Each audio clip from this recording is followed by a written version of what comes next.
बहुत बढ़िया अवसर है। मंत्र न चले नाम चला लो, नाम न चले तो चतुरासी जी गुनगुनाने लगो। बिल्कुल अवसर मत दो, जैसे दुश्मन नीचे गिर पड़ा है आप ऊपर चढ़े हो, अब उसको ऊपर आने का अवसर मत दो। ऊपर आने का अवसर दिया तो अब आपको ऊपर आने का अवसर दुश्मन नहीं दे पाएगा। ध्यान रखना, एक बार अगर अब मन चढ़ गया आपके ऊपर और मनमानी आचरण करा लिया तो आपको भजन लायक नहीं रखेगा, क्योंकि वो समझ चुका है कि तुम ऐसी जगह पहुंच चुके हो कि अगर अब हम इसको हरा न पाए तो मुझे जिंदगी भर इसका गुलाम बनना पड़ेगा। मन ने देख लिया है कि अब हम मारे जाएंगे, अब मुझे मरना पड़ेगा, तो वो आखिरी कोशिश करके आपका नाश करेगा। बस आप सावधान हो जाओ। इस समय आपके घुटने उसके गर्दन के ऊपर है, ऐसा समझो, क्योंकि सदगुरु आश्रय, संत आश्रय, सत्संग, नाम धाम आश्रय। अब वो विचलित हो रहा है, भड़बड़ा रहा है, कोई तो मिले ऐसा, थोड़ा तो हमें जीवन दान दे, क्या विषय भोग, थोड़ा तो मुझे विषय सेवन करने को मिले। चूक कर दी तो फिर गिरा देगा। परमहंस श्री ओंकारानंद सरस्वती जी ले जब बिल्कुल नई अवस्था में सामने उनके गए तो उनका अच्छा बच्चा, बड़े भाग्यशाली हो, वैराग्य मार्ग में आए हो, पर ध्यान रखना, एक सांप को जब बंदर पकड़ता है तो बोले ऐसे ऐसे जड़ में रगड़ता, फिर देखता, सू तो नहीं बोला, फिर रगड़ता है, और वो मरने पर भी रगड़ता ही रहता है कि कहीं इसमें जान न। बोले बस ऐसे ही साधु को, साधक को, उपासक को अपने मन को रगड़ना है। राधा वल्लभ श्री हरिवंश, राधा वल्लभ श्री हरिवंश, राधा वल्लभ श्री हरिवंश। अगर सू बोलने का मतलब अगर थोड़ा भी विषय स्फुरण रह गया है तो अभी रगड़ते रहो, राधा वल्लभ श्री हरिवंश। फिर सच्ची कहते भजन करना नहीं पड़ता।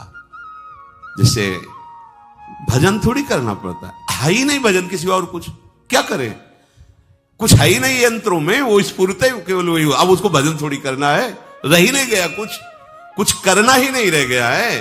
हंस रहे, खेल रहे, बात कर रहे, खा रहे, पी रहे, चल रहे, ठाड़े बैठे परे उताना, कबीर काहे हम राय ठिकाना। हर समय पर वो स्थिति प्राप्त करने के लिए निरंतर अभ्यास की आवश्यकता है। श्री भगवान कह रहे हैं कि परमम पुरुषम दिव्यम याति पार्थानुचिंतयेत। जो मेरा सदैव चिंतन करता रहता है, दिव्य परम पुरुष का साक्षात्कार उसको अपने चित्त में ही हो जाता है। चित्त स्थान भगवान वासुदेव का है। शरीर छोड़ने के बाद नहीं, शरीर रहते ही ऐसी आनंद की वृत्ति उदय होती है। अब उनके लिए शब्द ही नहीं तो क्या वर्णन करें। ऐसी आनंद की उसी आनंद में वो आनंद समुद्र प्रभु प्रकाशित होने लगते हैं। पर उस आनंद में जहां आपका थोड़ा प्रवेश होता है, आप उलझ करके विषय की तरफ चले जाते हैं। ध्यान देना हमारी इस बात को, यह अनुभोगम में बात कहते हैं। जब आपको भजन का थोड़ा आनंद मिलेगा तो आप थोड़ा निश्चिंत जैसे होते हैं, उसी समय मन आपको विषयों में फंसा देगा। जब आपको भजन का अभ्यास बढ़ने लगे, आनंद मिलने लगे, तो आपको उदासीनता बढ़ानी है, हंसना नहीं है, लोगों से मिलना नहीं, खेलना नहीं है, क्योंकि इस समय चढ़ाई का है। आनंद स्फुरित होने लगा, बचाओ, बिल्कुल आसपास से सुरक्षित हो जाओ। वो आनंद ही आपको ऊपर ऐसी स्थिति में ला देगा जहां विषय नहीं ले जाएंगे। भगवान कह रहे परमम पुरुषम दिव्यम याति पार्थानुचिंतयन्। जो निरंतर अभ्यास चिंतन का करता है, उसे चित्त में ही भगवत साक्षात्कार हो जाता है। अगर आप सावधान नहीं रहेंगे, चिंतन सही नहीं रहेगा आपका, तो किसी भी अवस्था में यह विषय चिंतन छूटने वाला नहीं। अभी हमारे पास अवसर है, अभी हमारे पास समय है, चूको मत। ये बहुत सूक्ष्म लड़ाई है, ये कोई बाहर के लाठी डंडा गोली वाली लड़ाई नहीं है, ये अंतर की लड़ाई है। इसमें बड़े बड़े हार जाते हैं। अगर कोई जीत पाता है तो एकमात्र भगवान को समर्पित चित्त वाला जीतता है। हमें लगता है आपको बढ़िया समर्पण का अवसर है। अब आप ये जो मना किया जाता है, उन विषयों का भोग करते हैं, विषयों का सेवन करते हैं, तो फिर ऐसा लगता है अब हम नहीं कर पाएंगे, हमारे पास कोई चांस नहीं रह गया कि अब आपको संभाल सके। इसलिए आप सहयोग कीजिए। ये बाहरी आनंद 4 दिन का है, मान जाओ, बाहरी आनंद। ये श्री जी के मार्ग के लिए हम कह रहे हैं किसी जन्म में भगवत प्राप्ति करनी। अगर आप नहीं कर मानोगे, मनमानी आचरण करोगे तो भ्रष्ट हो जाओगे। ये संसार का स्वरूप है, किसी न किसी बहाने से वो आपको सतमार्ग से हटाएगा। ना किसी को घर आने दो, ना किसी के घर जाओ, ना किसी को रंग लगाओ, ना किसी से रंग लगवाओ। अपनी प्रिया प्रीतम के साथ होली खेलो। यहां जो सत्संग हो रहा है ठीक है, सुना, एकांतिक किया, कुटिया में जाओ चुपचाप, अपने श्री जी को रंग लगाओ, श्री जी के सामने पद गाओ, श्री जी के सामने नाचो, उन्हीं तो भावना में उनके साथ खेलो, किसी और की जरूरत नहीं। कोई अब दूसरा हमें छुए, दूसरा कोई हमारा अपना बने, अब हमें जरूरत नहीं है। देखो हमारी भाषा समझ में आ रही हो तो समझ लेना, नहीं बाद में पछताओगे। किसी को भी अपने साधन कक्ष में प्रवेश मत दो, किसी को अपनी कुटिया में मत आने। अब आप यहां गृहस्थ नहीं हो, यहां भी रह रहे हो, भले गृहस्थ वेश में रह रहे हो, आप वनवासी हो, आप श्री जी के उपासी हो, कोई व्यवहार की जरूरत नहीं। जब ऐसे रहोगे तो श्री जी आएंगे आपसे खेलने। निष्ठा, हृदय में निष्ठा। अब व्यवहार की गुंजाइश नहीं रह गई, हमारे पास समय नहीं व्यवहार का। हमारी बातें मान लो पर आप लोग मानते नहीं हो, इसलिए रंग नहीं चढ़ पा रहा। अरे वो बेचैन है आपके साथ खेलने के लिए, उनकी तरफ जब देखो ना तो बेचैन है, पर उनकी तरफ कोई देखना ही नहीं चाहता। वो तो यही से फुर्सत नहीं मिलती भोगों से खेलने के लिए, संसार के राग में खेलने के लिए। अरे वो तो लालायित है, वो तो खुशी हो रहे कि ये हमारा शरणागत हो गया, अभी हमारी सहचरी बनेगा, हमारी सेवा में आएगा। शरणागत होकर के पीठ कर लिया श्री जी की तरफ, मुख कर लिया संसार की तरफ, तो दोनों लाड़िले उदास बैठ जाते हैं। अब क्या करें, ये तो उधर मुख करके जा रहा है, चलो फिर कभी लौटेगा, वो फिर इंतजार कर रहे हैं। विमुख भये निमिषो ना अकृपा जब चिते तब। खूब अभ्यास करो नाम जब। कोई होली दिवाली त्योहारी, हमारा सारा त्योहार लाडली लाल से है, इन्हीं के साथ खेलो। देखो तुम्हें बताएं, जो बच्चा बाहर खेलने नहीं जाता तो माता पिता उसके साथ खेलने लगते। कैसे? घुटने के बल चल रहा है तो वो पिता भी घुटने के बल चलेगा उसके साथ साथ। वो तोतली बोलेगा तो वो भी तोतली बोलेगा। देखा है कभी ऐसा? ऐसा कर। तो ये हमारे स्वामी भी जब देखेंगे कि अरे ये तो किसी से राजी नहीं है, केवल हमसे खेलना चाहता है, इनके लाने का एक ही उपाय है, ध्यान रखना, अनन्य व्रत नहीं चाहिए हमें। और जैसे कल आप सुन रहे थे, पपीहा बन के रहू रे, बस यही चातक व्रत नहीं, हमें नहीं चाहिए। अगर हमारे रंग पड़ेगा तो लाडली लाल का पड़ेगा, हम खेलेंगे तो लाडली लाल के साथ खेलेंगे, नहीं तो अब आजीवन नहीं खेलेंगे, आजीवन नहीं खेलेंगे। अगर हम पाएंगे तो इनकी जूठन पाएंगे, नहीं तो प्राण त्याग देंगे। जिएंगे तो वृंदावन में जिएंगे, नहीं जीवन। ये व्रत चाहिए। काहे को व्यर्थ समय नष्ट कर रहे? धारण करो अनन्य निष्ठा का व्रत। इनको अपनी तरफ आकर्षित करने के लिए अनन्यता ही व्रत है। रसना कटो जो अन रटो, निरखियन फुटो नयन, श्रवण फुटो जो अन सुनो, श्री राधा जसमय। कोई भी सत्संगी कोई व्यसन न करे, अन्य किसी से संपर्क न करे, खूब पद गाओ, खूब नाचो, अपना दरवाजा कुटिया का बंद करके खूब रो, नाचो, खेलो, कूदो, उन्हीं से वो खेलने लगेंगे। उनको चैन नहीं है आपके सिवा, आप चैन से रह रहे हो। हमारे प्रिया प्रीतम आपका इंतजार कर रहे हैं, तभी आप पर है तो की कृपा की। ये बात अंदर की समझो, प्रिया प्रीतम अंदर से आपको बहुत प्यार करते हैं, पर हम देखते हैं कि आप प्रिया प्रीतम से प्यार नहीं करते। आप संसार की तरफ बढ़ते जा रहे हो, हाथ फैला खड़े, मेरी तरफ आ जा। ये हमारे भगवान नहीं है, ये हमारे लाडली लाल है। हम इनको भगवान नहीं, ये तो प्रेम के खिलौना दो खेलत है, प्रेम खेल। हमारे रसिकों ने इनको भगवान नहीं माना। अगर कोई संकट आया तो अपने आंचल में छुपा के इनको लेके भागे। ये नहीं सोचा कि अखिल लोक ब्रह्मांडों का ईश्वर, इसको छुपा के भागने की क्या जरूरत है। चाहे बिहारी जी को, चाहे राधा वल्लभ लाल को, जब कभी कोई ऐसा भय आया है तो ऐसा नहीं सोचा कि भगवान रक्षा करेंगे, नहीं, इनकी रक्षा हमें करनी है। इनको छुपा करके, कभी काम वन में राधा वल्लभ लाल को, कभी बिहार वन में से बिहारी जी महाराज, छुपा छुपा के अपने अपने ठाकुरों। तो हमारे ये लाडले हैं, प्यारे हैं, इन्हीं के साथ खेलना है, इन्हीं में रहना है। अब इन्हीं के पास रहना है, इन्हीं में रहना है। दो बात ध्यान रखो, इन्हीं के पास रहना है, इन्हीं में रहना है, बस। अब यही हम नहीं कर पाते, वही जो शुरुआत सत्संग में की थी, सबकी ममता तागवतूरी, मम पद मन। ये भारी बात है, भारी बात है। जितनी जल्दी आप उदास हो जाओ संसार से, उतनी जल्दी मुस्कुराहट आ जाएगी प्रिया प्रीतम के मुख में आपके लिए। आप जब मुस्कुरा रहे उधर तो वो उदास बैठे कि हमारी तरफ क्यों नहीं देख रहा। अब हमें अपने प्यारे को उदास नहीं करना, प्यारे को मुस्कुराहट से युक्त करना है। क्या हम उदास हो जाएं? ताते मौन रहे वो उचित है, जगते भयो फिरे बैरागी, वृंदावन रस में अनुरागी। खूब चिंतन परायण रहो, कोई भी विषय का सेवन ऐसा ना करो जो आपकी बुद्धि भ्रष्ट कर। कोई आपने ऐसा गंदा व्यसन, गंदी बात, गंदी चेष्टा, आप परसों नरसों, फिर आगे क्या? आपका जो साधन मार्ग वो ढक जाएगा, फिर प्रमाद छा जाएगा। हमें किसी भी उत्सव में, किसी भी उत्साह में अपनी प्यारी जू की अनन्यता और सिद्धांत को नहीं छोड़ना, अपने मार्ग में चल। ये अध्यात्म है, अध्यात्म। ये दान पुण्य की बातें नहीं है, ये लोक लोकांतर में भटकने की बातें नहीं है, सीधे भगवत प्राप्ति की बातें हैं। यत करोषि, जो भी तुम करोगे वो तुम्हें अपने आराध्य देव के लिए करना है, आराध्य देव को समर्पित करना है। देहाभिमान अभी कुछ ही समय में गलित हो रहा है, ऐसा आपको अनुभव होने लगेगा।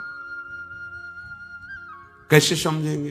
देहाभिमान गलित हो रहा है जब आपका अपमान हो और आपको कोई फर्क न पड़े, आपका सम्मान हो, आपको कोई हर्ष नहीं हुआ, बड़ा लाभ हो गया, कोई सुख नहीं हुआ, बड़ी हानि हो गई, कोई दुख नहीं हुआ। शरीर स्वस्थ है, कोई हर्ष का विषय नहीं, शरीर अस्वस्थ है, कोई शोक का विषय नहीं। यह है देहाभिमान गलित होने का स्वरूप। यत करोषि, तो जो भी हम करें, पापाचरण भी करें तो श्री भगवान को अर्पित कर दें। बोले नहीं, तस्मात् शास्त्रम प्रमाणम ते कार्याकार्यो व्यवस्थितो। जो तुम्हें करना है उसमें प्रमाणित कार्य करने हैं, शास्त्र के अनुसार। यत करोषि, अब जो भी करोगे शास्त्र सम्मत करोगे और प्रभु को समर्पित करोगे। देहाभिमान बहुत जल्दी गलित हो जाएगा। यदर्शनाशि अशन भोजन, जो भी पाओगे पहले प्रभु को भोग लगाओगे, देहाभिमान गलित हो जाएगा। मान लो मेरी बात, ये सब 4 दिन के उत्सव, 4 दिन की चांदनी है। शोक समाज पूरा तैयार हो रहा है हमारे ऊपर आक्रमण करने के लिए। तुम्हें क्या पता? शोक का अंधेरा छाने के पहले ही व्यवस्थित जहां पहुंचना है वहां पहुंच जाओ, फिर अंधेरा छा जाएगा, कोई फर्क नहीं पड़ेगा। अभी आप यात्रा ही नहीं प्रारंभ किए हैं और अंधेरा आ गया तो मार्ग ढक जाएगा और जीवन व्यर्थ चला जाएगा। कुछ भी मत खाओ। कैसी धूर्तता हमारी बुद्धि में बैठी है। रसेंद्री की तृप्ति के लिए हम गुरुजनों की आज्ञा को रौन करके चंद विषयों का सेवन करते हैं। धिक्कार है जीवन को। यदि आज्ञा उल्लंघन करके अमृत भी पीने को मिले तो विष हो जाएगा, ध्यान रखना। इंद्रियों की चाटुकारिता करते हद हो गई। अरे संसारी पुरुष में ऐसा देखे तो चलो, लेकिन जो भगवत मार्ग के पथिक, धिक्कार तुम्हारे जीवन को। प्रियाजू को बिना भोग लगाए अर्पित किए तुम पाने के लिए उत्साहित कैसे हो रहे हो?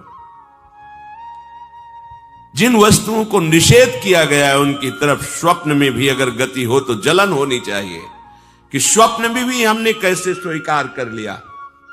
कभी कभी ऐसा लगता है कि भगवत प्राप्ति बहुत कठिन है, ये समझने वाले नहीं। मेढक को तौलने का अगर हमें आदेश मिले तो तौलना बहुत कठिन है। 5 रखो, 2 उधर चिटक के चले गए, उनको घसीटो तो 3 पहले वाले फिर उतर के चले। ऐसे है, सावधान हो जाओ। ये आज्ञा का उल्लंघन तुम्हारे लिए नारकी गति का काम करेगा।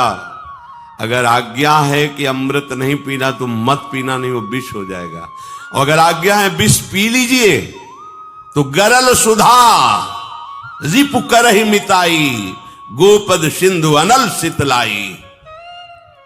वो विष अमृत हो जाएगा, तुम्हारा शत्रु तुम्हारा मित्र हो जाएगा। ये भव समुद्र गाय के खुर के गड्ढे के समान हो जाएगा। आज्ञा पालन बहुत बड़ी सिद्धि है। ये मूढ़ता का त्याग कीजिए। आप जानते हो, जानते नहीं है? नहीं, तुम नहीं जानते हो, तुम्हें वो जान रहे हैं। अगर तुम अपना आनंद चाहते हो, सुख चाहते हो, तो आज्ञा पालन करो। इसी से देहाभिमान गलित होगा। तुम्हारी एक एक वृत्ति उस सर्वात्मा प्रभु बैठे देख रहा है, और उन्हीं के रिझाने के लिए तो तुम्हें मानव देह मिली, भगवत मार्ग मिला। ये ध्यान रखो, एक बार भी बिना भोग अर्पित किए हुए जो पाओगे वही तुम्हारी बुद्धि भ्रष्ट कर देगा। देख लो आंख खोल के कैसे बुद्धि भ्रष्ट होती है। वो अपने आराध्य देव इष्ट देव की ही निंदा करने लगता है, आराध्य देव इष्ट देव के विपरीत चलने लगता है। ये बुद्धि गिरी मतलब सर्वनाश। जो शास्त्र में कहा गया है, कामः संजायते क्रोधा क्रोधा स्मृति विभ्रमा स्मृति भ्रंशात् बुद्धिनाशो। बुद्धिनाश को ही कहा गया प्रणश्यति, नष्ट हो गया, वो किसी काम का नहीं। यत करोषि, जो भी कर रहे हो वो प्रभु के लिए हो और प्रभु को अर्पित करो। यदश्नाशि, जो भी असन भोजन करते हो, जो भी तुम्हारी जिह्वा में जाए, अगर तुम इसी जन्म में भगवत प्राप्ति करना चाहते हो तो बिना भोग लगाए मत पाना, मान लीजिए। फिर कह रहे यज्जुहोषि, जो भी तुम हवन का तात्पर्य होता है भागवतिक कार्य करते हो, वो प्रभु को अर्पित कर दो, बड़ा सुख मिलेगा। जो तुम ददाशी, किसी को भी कुछ भी देते हो, प्रभु को दे दीजिए। देने के पहले उसमें भाव कीजिए, राधा वल्लभ लाल इसके हृदय मंदिर में बैठे हैं। अब भोजन जल वस्त्र जो भी आपको उसको दिया तो उस व्यक्ति को नहीं दिया, सीधे ठाकुर जी को दिया, राधा वल्लभ लाल को दिया। यत तपस्यासी, जो भी तुम तपस्या कर रहे हो, काम वेग को सह रहे हो, क्रोध को सह रहे हो, गर्मी सर्दी सह रहे हो, अनुकूलता प्रतिकूलता सह रहे हो, ये भी प्रभु को अर्पित कर दो। भगवान आदेश कह रहे हैं तत्कुरुष्व मदर्पणम। ये सब मेरे को अर्पित करने का मतलब मेरी पूर्ति नहीं हो जाएगी, तेरी पूर्ति हो जाएगी। भला ये सब नदियां समुद्र में गिरना बंद कर दें तो समुद्र घट जाएगा क्या? यद्यपि समुद्र प्राकृतिक है, चिदानंद नहीं। भगवान तो चिदानंद समुद्र है। कोई भी नदी चाहे बाढ़ युक्त जाके गिरे या गिरना बंद कर, समुद्र में कोई फर्क नहीं पड़ता। इसीलिए सेवक जी ने कहा है, मांगो मन मनुष्य दास अपनी कर, पूर्ण काम सदा हृदयम। हे पूर्ण काम प्रभु, यद्यपि आपको मेरी जरूरत नहीं है, पर मैं अपने लिए मांग रहा हूं कि अपनी दासी बना लीजिए। मद भक्तो मईश्वरे सर्वज्ञे परम गुरु वासुदेवे समर्पित सर्वात्म भावः यत् पश्यति शृणोति स्पृशति वा सर्वमेव भगवान वासुदेवः इत्येवं गृहाविष्ट बुद्धिर मद भक्तः सन एतत् यथोक्तम सम्यक दर्शनम विज्ञाय मद भावाय मम भावो मद भावः परमात्म भावस्तस्मै परमात्म भावो योपपद्यते युज्यते घटते मोक्षम गच्छति। वेद कहता है, भगवान की वाणी, मद भक्तो, जो मेरा भक्त हो गया है। अभी हम देह भक्त हैं, भोगों के भक्त हैं, विषयों के भक्त हैं। काम क्रोध लोभ मोह जब जो चाहता है हमें परास्त कर देता है। लेकिन जो मद भक्तो हो गया उसको नहीं। बाहरी वेश परिवर्तन से मद भक्तो नहीं होता। कभी कभी हंसी आती है कि अमृत कुंड को छोड़ करके मल कुंड का स्वाद लेने के लिए कितना लालायित है जीव। कैसी मंद बुद्धि, मतलब एकदम लगता है कि वाह प्रभु आपकी है विचित्र माया है। ये इधर कूदे तो अमृत कुंड है, इधर कूद रहा है मल कुंड है। वो जानबूझ करके अमृत को त्याग करके मलकुंड में जा रहा है, जहां हमारी प्यारी जी और प्यारे जी की ऐसी सुख वृत्ति है, वेणु कानन कुणित श्रवण सुंदर सुनत मुक्ति सम सकल सुख पाए पग पे